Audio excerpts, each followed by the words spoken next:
আল্লাহর নামে শুরু করছি, যিনি পরম করুণাময় এবং অসীম দয়ালু। কাবিল ও হাবিল নামে দুই ভাইয়ের ঘটনা ইসলামের ইতিহাসে অত্যন্ত গুরুত্বপূর্ণ। ইসলামের ইতিহাস অনুসারে কাবিল ও হাবিলের মাধ্যমেই প্রথম কুরবানি শুরু হয়। তাদের মধ্য থেকেই পৃথিবীতে প্রথম মৃত্যুর ঘটনা ঘটে এবং তাদের মাধ্যমেই মৃতদেহ কবর দেওয়ার নিয়ম চালু হয়। জুমার নামাজের আগে কিংবা কুরবানির ঈদের নামাজের আগে বিশেষ আলোচনায় কুরবানির ইতিহাস সম্বন্ধে আলোকপাত করতে গিয়ে ইমাম সাহেবরা প্রায় সময়ই কাবিল এবং হাবিলের ঘটনার উল্লেখ করেন। খ্রিস্টধর্মে তাদেরকে কেইন ও এবেল নামে ডাকা হয়। কাবিল ও হাবিলের ঘটনা সম্বন্ধে আলোচনা করতে গেলে উল্লেখ করতে হবে তাদের পিতা হজরত আদম আলাইহিসসালাম ও মাতা বিবি হাওয়া আলাইহিসসালামের কথা। হজরত আদম আলাইহিসসালাম ও বিবি হাওয়া আলাইহিসসালাম উভয়েই জান্নাতের সুসজ্জিত বাগানে বসবাস করছিলেন, কিন্তু তাদের পিছু লাগলো ইবলিশ নামে এক পাপিষ্ট শয়তান। ইবলিশ চাইল তারা যেন সুখের জান্নাতে থাকতে না পারে। যতটা না সুখের জান্নাত থেকে বিতাড়িত করার ইচ্ছা ছিল ইবলিশের, তার চেয়েও বেশি ইচ্ছা ছিল যেন আল্লাহর দেয়া আদেশ অমান্য করে তাকে নাখুশ করে। আদম আলাইহিসসালাম ও হাওয়া আলাইহিসসালামকে আল্লাহ একটি বিশেষ গাছের ফল খাওয়ার ব্যাপারে নিষেধ করেছিলেন। ইবলিশ বেছে বেছে ওই বিশেষ ফলটিকেই টার্গেট করল। দুজনকে প্ররোচিত করে ভুলিয়ে ভালিয়ে ওই গাছের ফল খাইয়ে দিল। আদম আলাইহিসসালাম ও হাওয়া আলাইহিসসালাম দৃশ্যত পাপ করে বসলেন। জান্নাতে পাপের স্থান নেই, তাই শাস্তিস্বরূপ আল্লাহ তাদেরকে পৃথিবীতে পাঠিয়ে দিলেন। বলা হলো, পৃথিবীতে ভালো কাজ করে নিজেদের মার্জনা করতে পারলে তারা আবারও জান্নাতে ফিরে আসতে পারবেন। কিন্তু অশান্তি তারপরও রয়ে গেল, কারণ পৃথিবীতেও অস্তিত্ব বিরাজমান সেই পাপিষ্ঠ শয়তান ইবলিশের। ইবলিশ শয়তান তার শেষ চাওয়া হিসেবে আল্লাহর কাছ থেকে বিশেষ কয়েকটি ক্ষমতা চেয়ে নিয়েছিলেন। অভিশপ্ত হবার আগে ইবলিশ আল্লাহর অনেক ইবাদত করেছিল। এই ইবাদতের প্রতিদান স্বরূপ আল্লাহ তাকে তার চাহিদা অনুসারে এই ক্ষমতাগুলো প্রদান করেছিলেন। প্রাপ্ত ক্ষমতাগুলোর মধ্যে একটি হলো যে কোনো সময় বিশ্বের যে কোনো স্থানে সে অবস্থান করতে পারবে। সে হিসেবে আদম হাওয়ার পৃথিবীতে চলে আসা তার জন্য তেমন কঠিন কিছু নয়। যাই হোক, পৃথিবীতে আগমনের পর হজরত আদম আলাইহিসসালাম ও বিবি হাওয়া আলাইহিসসালাম এর সন্তান জন্ম হতে লাগলো। ধীরে ধীরে মানুষ বাড়তে লাগলো পৃথিবীতে। কিন্তু এখানে দৃশ্যত একটি সীমাবদ্ধতা থেকে গেল। আদম আলাইহিসসালাম ও হাওয়া আলাইহিসসালাম যেহেতু পৃথিবীর প্রথম মানবী, তাই তাদের পরের প্রজন্মে যত সন্তানের জন্ম হবে তারা সকলেই হবে ভাই বোন। ইসলামী নিয়ম অনুসারে ভাই বোনের মাঝে কখনো বিয়ে হয় না। সে হিসেবে এটিই হতো পৃথিবীর শেষ মানব প্রজন্ম। এরপর মানবজাতি বিলুপ্ত হয়ে যেত। কিন্তু এখানে তো পুরো মানবজাতির অস্তিত্বের প্রশ্ন, তাই বিশেষ একটি ব্যবস্থার মাধ্যমে এর সমাধান করা হলো। বিবি হাওয়ার গর্ভে তখন সন্তান জন্ম নিত জোড়ায় জোড়ায়। প্রতি জোড়ায় একজন ছেলে আর একজন মেয়ে জন্ম হতো। একই জোড়ার ছেলে ও মেয়েরা পরস্পর বিয়ে করতে পারবে না। বিয়ে করতে হলে ভিন্ন জোড়ার কাউকে করতে হবে। কাবিল ও হাবিল ছিল ভিন্ন জোড়ার, তাই তাদের ব্যাপারটি স্বাভাবিক নিয়মেই সমাধান হয়ে যায়। একজন আরেকজনের জোড়ার মেয়েকে বিয়ে করবে। কিন্তু এখানে একটি সমস্যা দেখা দেয়। হাবিলের জোড়ার মেয়েটি তেমন সুন্দরী ছিল না। সেই তুলনায় কাবিলের জোড়ার মেয়েটি ছিল বেশি সুন্দরী।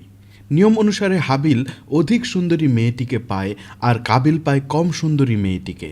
কিন্তু কাবিল বেঁকে বসে। সে হাবিলের জোড়ার মেয়েটিকে বিয়ে করবে না। যেভাবেই হোক নিজের জোড়ার সুন্দরী মেয়েটিকেই সে বিয়ে করবে। এমত অবস্থায় পিতা আদম আলাইহিসসালাম একটি মীমাংসা করলেন। তাদের দুজনকে আল্লাহর নামে কুরবানি দিতে বললেন। যার কুরবানি আল্লাহ গ্রহণ করবেন তার ইচ্ছাই জয়ী হবে। কার কুরবানি গৃহীত হলো আর কার কুরবানি গৃহীত হলো না তা কিভাবে বোঝা যায়? তখনকার কুরবানি এখনকার কুরবানির মতো ছিল না। সে সময়ে কোনো জিনিস কুরবানি দিলে আসমান থেকে আগুন এসে ওই জিনিসকে পুড়িয়ে দিত। কুরবানির বস্তুকে ভূমি থেকে উপরে কোনো স্থানে উপস্থাপন করা হতো।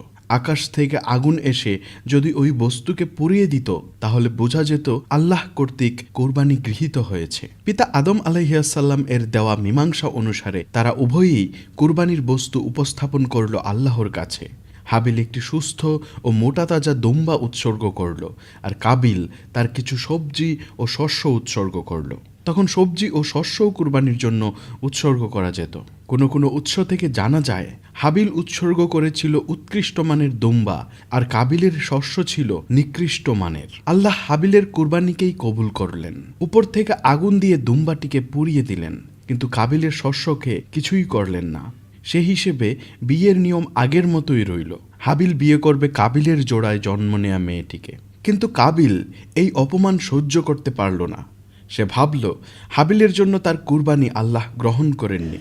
কুরবানিতে প্রত্যাখ্যাত হওয়াতে এবং স্ত্রী হিসেবে কাঙ্ক্ষিত মেয়েকে না পাওয়াতে সে অত্যন্ত ক্রোধান্বিত হয়ে গেল। ক্রোধের বশে হাবিলকে সে বলে বসল, তোর ইচ্ছা কোনোভাবেই আমি পূরণ হতে দেব না। প্রয়োজনে তোকে হত্যা করব, যেন তুই আমার জোড়ার মেয়েটিকে বিয়ে করতে না পারিস। কোনো কোনো উৎস থেকে জানা যায় তাকে এমন সর্বনাশা ভাবনার উস্কানি দিয়েছিল সেই পাপিষ্ঠ ইবলিস শয়তান। কাবিলের এমন আচরণে হাবিল অনেক সুন্দর উত্তর দিয়েছিল। সে বলেছিল, আল্লাহ তাদের কুরবানি কবুল করেন যার উদ্দেশ্য সৎ, আর তুমি আমাকে হত্যা করার উদ্দেশ্যে আমার গায়ে আঘাত করলেও আমি তোমাকে কিছু করব না, কারণ আমি আমার প্রতিপালককে ভয় করি। কিন্তু এই কথায় কাবিলের উদ্দেশ্যের কোনো পরিবর্তন হলো না। ক্রোধের বশবর্তী হয়ে সে হত্যা করল তার আপন ভাইকে। এরপরই কাবিলের মন গলে যায় এবং সে অনুভব করে, আহারে কত বড় ভুল করে ফেলল সে, নিজের ভাইকে নিজ হাতে মেরে ফেলল। এর চেয়ে বড় ধৃষ্টতা আর কি হতে পারে। ভেতরে ভেতরে সে অনেক অনুতপ্ত হলো এবং নিজের অপকর্ম কিভাবে ঢাকবে তা নিয়ে চিন্তিত হয়ে পড়ল। তখনও মৃতদেহ সৎকারের ব্যাপারে কোনো নিয়ম তৈরি হয়নি, কারণ এর আগে কোনো মানুষের মৃত্যু ঘটেনি। মৃতদেহটিকে নিয়ে কি করবে এ নিয়ে যখন সে চিন্তায় মগ্ন, তখন দেখল একটি কাক তার ঠোঁট দিয়ে ঠুকরে ঠুকরে একটি গর্ত করল। তারপর সেই গর্তে একটি মৃত কাককে টেনে এনে কবর দিয়ে দিল। এটি দেখে কাবিল ভাবল, তাকেও হয়তো এভাবে কবর দিতে বলা হচ্ছে, তাই একটি গর্ত করে সে তার ভাইকে কবর দিয়ে দিল। ইসলামের ইতিহাস অনুসারে এটিই ছিল মানবজাতির প্রথম কবর। কোনো কোনো উৎস থেকে জানা যায় কাক দুটি ছিল ফেরেশতা এবং এদেরকে আল্লাহই পাঠিয়েছিলেন যেন এদের দেখে কাবিল শিখতে পারে। অনেকে দাবি করে থাকেন হাবিলের কবর এখনও দেখা যায় এবং এটি সিরিয়ার দামেস্কে অবস্থিত। দামেস্কের উত্তরে একটি স্থান আছে যা মাকতালে হাবিল বা হাবিলের হত্যাস্থল নামে পরিচিত। এ প্রসঙ্গে হাফিজ ইবনে আসাকির একটি ঘটনার কথা উল্লেখ করেন তার একটি বইয়ে। তিনি উল্লেখ করেন, আহমদ ইবনে কাসির একবার রাসূল সাল্লাল্লাহু আলাইহি ওয়াসাল্লামকে স্বপ্নে দেখেছিলেন। রাসূল সাল্লাল্লাহু আলাইহি ওয়াসাল্লাম এর পাশে হাবিলও ছিল। এক প্রশ্নের জবাবে হাবিল তখন কসম করে বলল, এটিই আমার হত্যাস্থল। তখন রাসূল সাল্লাল্লাহু আলাইহি ওয়াসাল্লাম হাবিলের দাবিকে সত্য সমর্থন করলেন। তবে এটি শুধুই স্বপ্ন বলে ধর্মীয় গুরুত্বপূর্ণ ব্যাপারে একে গ্রহণযোগ্য বলে ধরা হয় না। কোরআন শরীফে তাদের সম্পর্কে বিস্তারিত বলা নেই, এমনকি তাদের দুজনের নামও উল্লেখ নেই। শুধু আদমের দুই পুত্র নামে তাদের কথা উল্লেখ আছে। তবে তওরাত গ্রন্থ ও কিছু হাদিসে তাদের ঘটনার বিস্তারিত বলা আছে।